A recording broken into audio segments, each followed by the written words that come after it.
what we were doing a year and a half ago, is every single customer was getting a call at 4 months to come in and do a 6K service. And we would have 60% of them say, well, I've only put 3,000 miles on my car in 4 months. So we then set a reminder to go out at 6.5 months to call that customer again. Now, Notify is tailoring it to the customer, looking at the history of what they see in the service records, and making it a better experience for the consumer. So AI, what do we want? We want to improve the experience for our consumers and give them a better experience doing business with our company.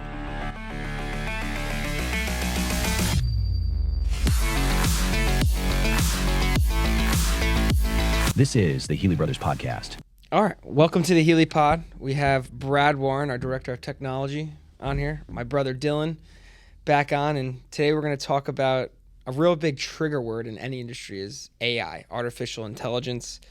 But we're really going to focus in on how AI is changing the auto industry and how we are using it to better benefit our employees and also, most importantly, our customers.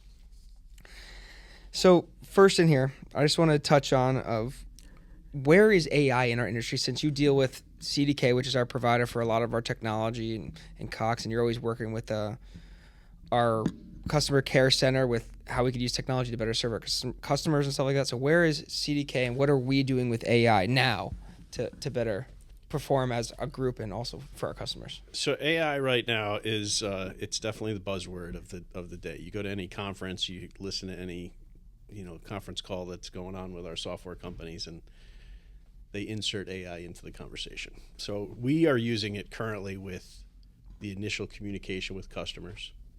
We're using it in a service department to handle the communication and the conversation with a customer when our service advisors might not be available to actually have that update call with a customer.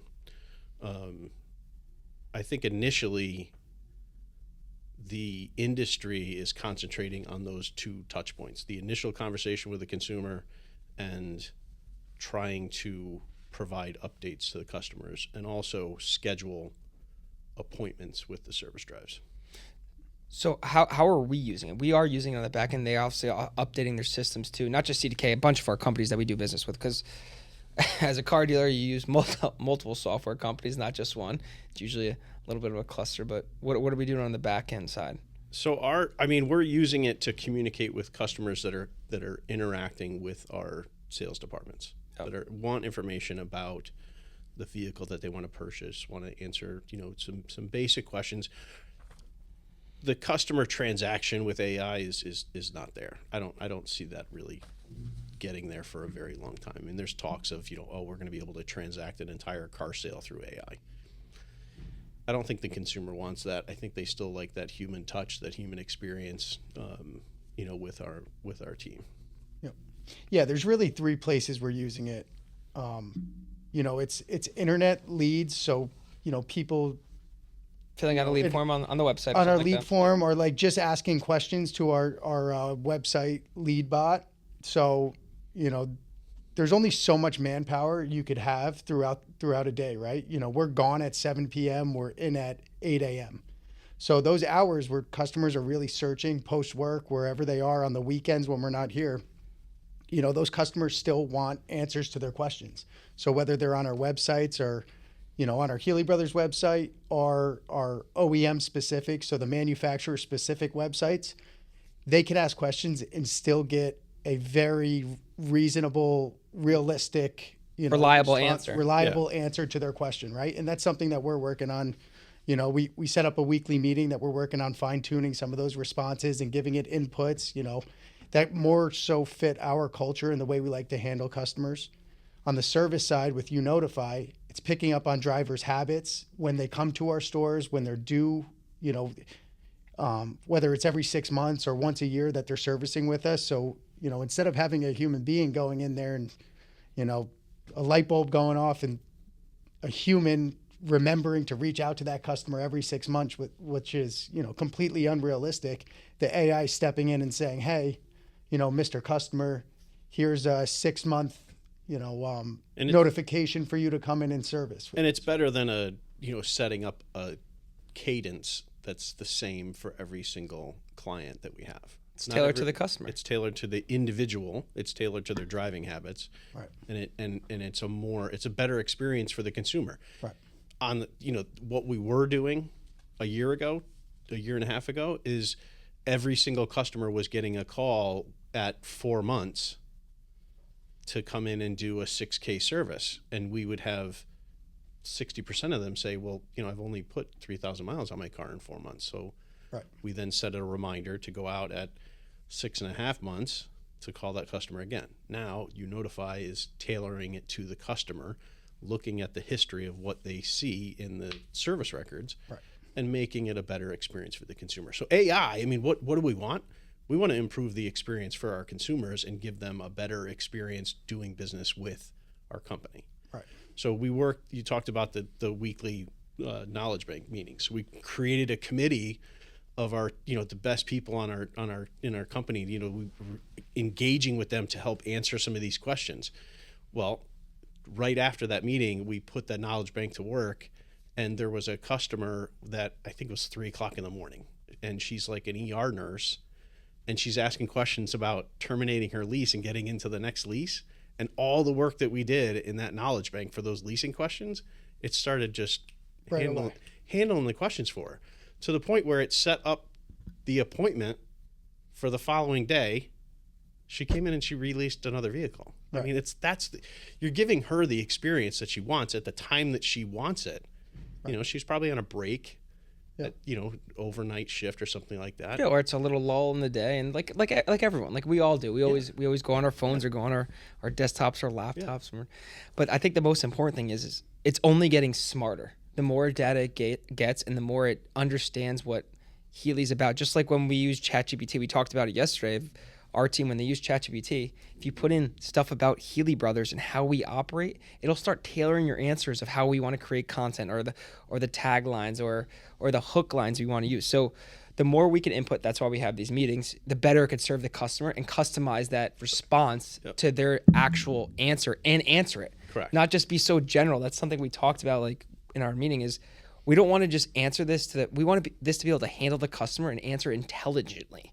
Not just beat around the bush AI. Like, I think a couple of years ago, we looked at a company and they were just like, oh, you have to put these prompts in. This is how we're going to answer. I go, that's not artificial intelligence. That's not it. Right. It's not learning. It's just giving a general answer back and not answering it. Like, yeah, we're helping it, but we're training these models to really be intelligent and handle. And also, like Dylan touched on, the after hours, so many people are on our websites or on Auto Trader sending us leads or wherever it's coming from.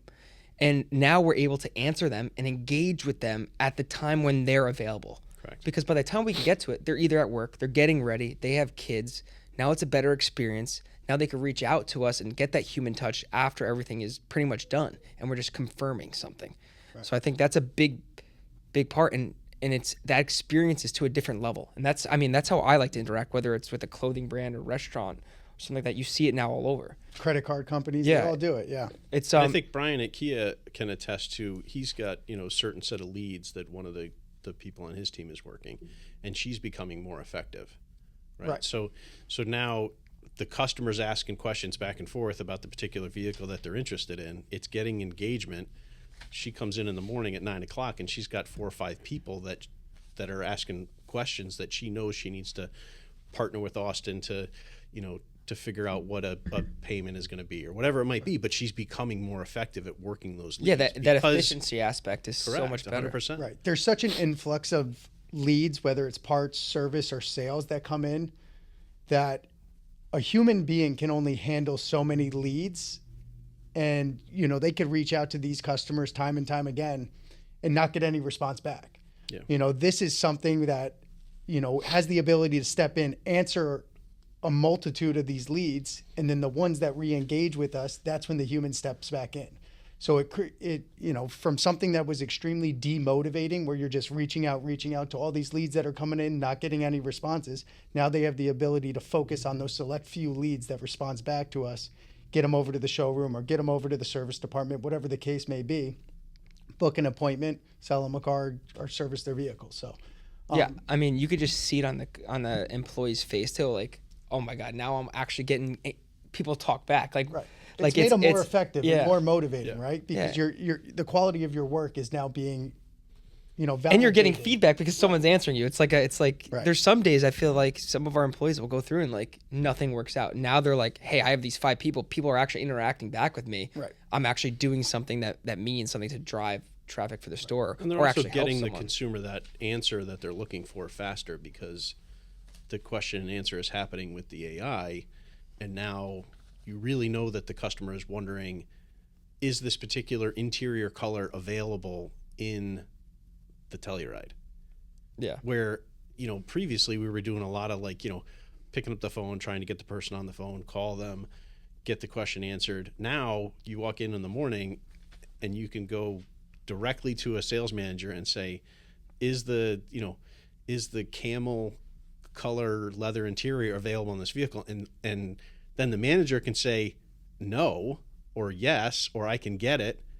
Right. And now you're giving the person that's wanting to buy that vehicle with that particular interior color a fast answer. Right. Instead of a correct answer. Correct. Right. Yeah, that's the most important part. And I think another part of this too is the AI trigger word, it's everywhere. Like every stock is booming because, they've released something with AI. Right. I think the most important thing at the level we're at now, it's making your best employees that know how to use it better at a higher efficient level. And if you don't know how to use it, you're kind of falling behind. And that's another conversation I had with the media team. If you're not using these tools, like whether it's ChatGPT we have for them or Gemini or Grok, to make you better and more efficient at your job, you're just going to fall behind. It's part of your job description now to understand how to use it. And I just want to relate again. It's not replacing people. It's making our people that much better and become even better version of themselves to handle the customer when it has to go to a human interaction. Yep. Because I think people still need that human interaction. Like I still need it. Like if I go and look at something, I like someone to tell me, a person to tell me like, hey, yeah, that actually works. I kind of like this layout, rather than just saying AI spitting out the algorithm, whatever it is. So I think that's super, super important for people to understand in the auto industry. But at this time, it's just not there to say, hey, robots are coming and you're completely out of your job next year or something like that. No, I listened to a guy, a dealer that was talking about he created some sort of robot to deliver parts to his technicians. Mm-hmm. And, I guess he went back and inspected, to see, how is it going? And the parts guys are like, oh, we're not using that thing. What are you kidding me? I'm going to lose my job. Really? The guy's guy's like, what are you talking about? No, this is to help you guys be more efficient. Right. Instead of you having to walk the parts out to the technician or the technician having to come to you, that little robot's delivering those parts. Right. So it's also, you got to be aware of how you get buy-in from your team, that the goal is to be more efficient when you use things like AI or a bot like that, or a delivery bot kind of thing. Yeah. And do we think automation's coming? Yeah, it's just not fully here yet, and there's still that human touch, and it's to make you better. You have to be using it, because if you're not using it, you're going to fall behind. Like, our kids growing up are going to learn how to use AI so well, they'll be able to, and everything will be like automated. So you got to think of it that way. Like, we got to learn how to use it, or we'll just fall behind. It's part of every single person's job description now, is to understand it enough to use it to make you better at your job. Embrace it. Yeah, embrace it. Don't be scared of it. And I think in auto industry, we always fall to like, we hate change. I think a lot of people hate change, and embracing change is how you survive and stay in business for a long time. So now for this final part, and the number one topic of probably 2025, 2026 and beyond is AI. But where do we see AI going for us? I know we're working to make it better, and where do we see it in the future for the auto industry? Besides, I know self-driving, that's coming. That's more of a thing, but the uses of it for technology and consumer interaction. Self-driving is here. Yeah, I should. Sorry, self-drive's coming, and it's gonna be more fully used, but that's not the real how dealers and stuff can use AI with our consumers. So another piece that CDK is working on is the business intelligence tools.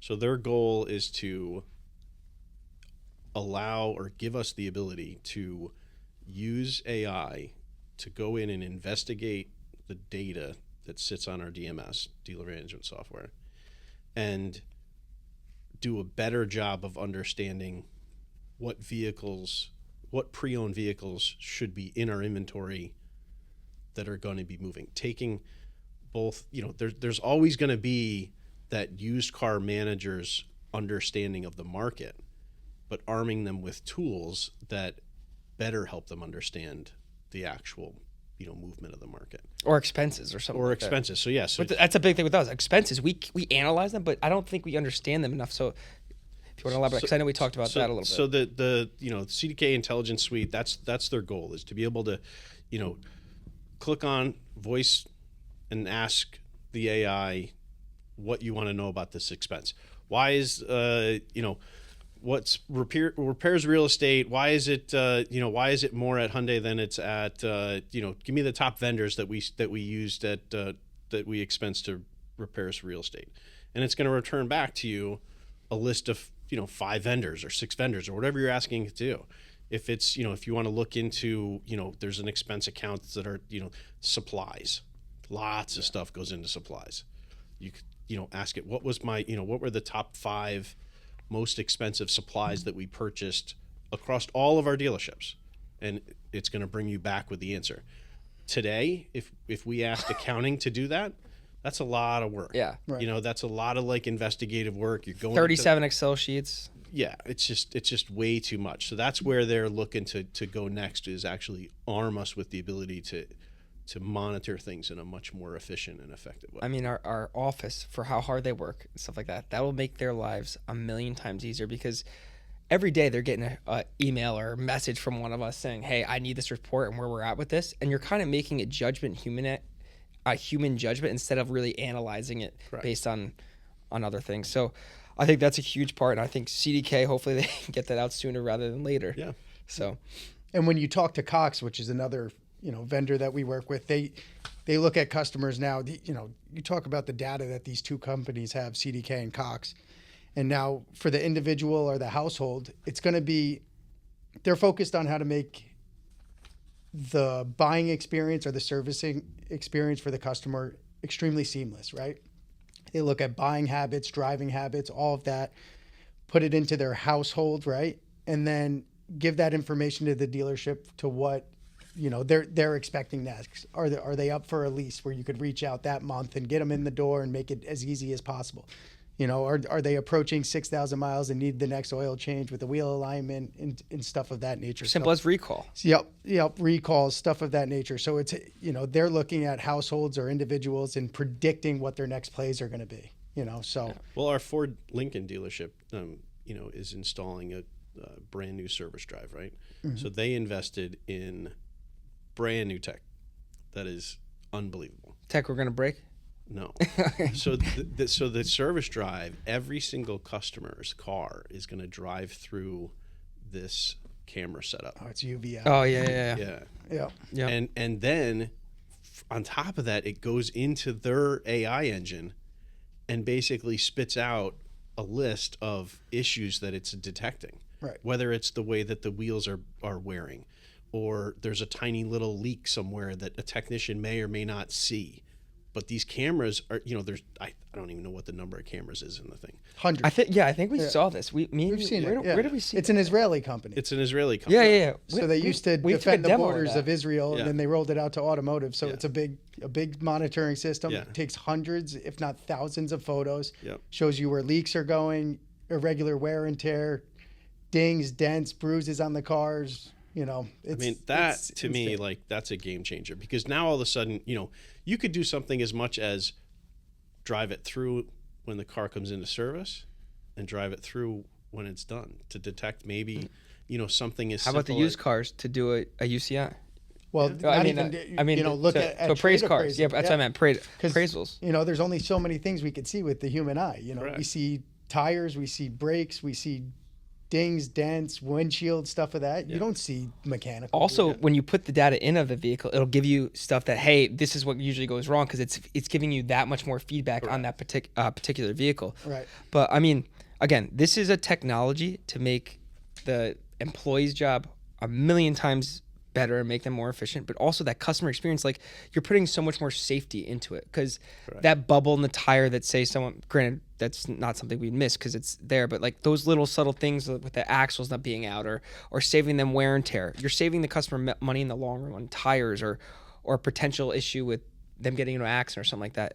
Those much more eyes and data points for the customer is just a better experience. Yeah. But I mean, the reality is, Jay, is that you had a tire issue over the weekend. It was on Oh yeah, it was on the inside of the tire. yeah. So a technician if we don't have this UVI, right, it's gonna detect that bubble that's on the inside of a tire, where a technician is, they've got to feel around on the entire inside of a tire, and now you're like, digging your head under there. I mean, now you've got a camera system that's assisting you in that. Yeah. I mean, we're just making the the time experience saving, better. I the mean, timing it's just saved, too. making your technicians more effective and efficient. Right. I see all of this AI as a huge benefit to our team to just become super effective. And not miss the little things for customers, which is so important, because now you're fixing it right on the first time more often. Now you're telling them what's wrong. Like hey, there's so and so. Now you're seeing your brakes are usually at this, but your driving habits, you don't usually drive in the summer. That data feedback, now you know really when you're going to have to change the brakes, tires, instead of just a human saying, hey, I think it's going to be there. You're getting more accurate feedback. So, all right. So, I mean, at the end of the day, AI is not replacing humans. Well, yet. But and it's also just making their experience a million times better. It's making the human, that's the employee team member, smarter, more intelligent, efficient, which is a big part of it. And if you're not using it, I think you're missing out, and you're not gonna. It's everyone's job. But is there anything else you guys want to touch on about In the AI? wise words of Brian Benstock, who's like a legendary car dealer, Number one Honda dealer. City. Yeah, number one Honda dealer. I think he was. I think he might have been dethroned. I don't know. I don't want to throw him. Oh God, he's gonna come find you. But he says car dealerships that embrace and use AI will replace those that don't. As simple as that is. So That's well said. Yep. Do you want to quote that for yourself now? I don't want to take the wise words out of his mouth. Yeah, he's been that doing guy, it a long time, so I'll just keep listening to him and he's using his words. Yep. He's a phenomenal operator, so you got to he is. give the credit where it is. So,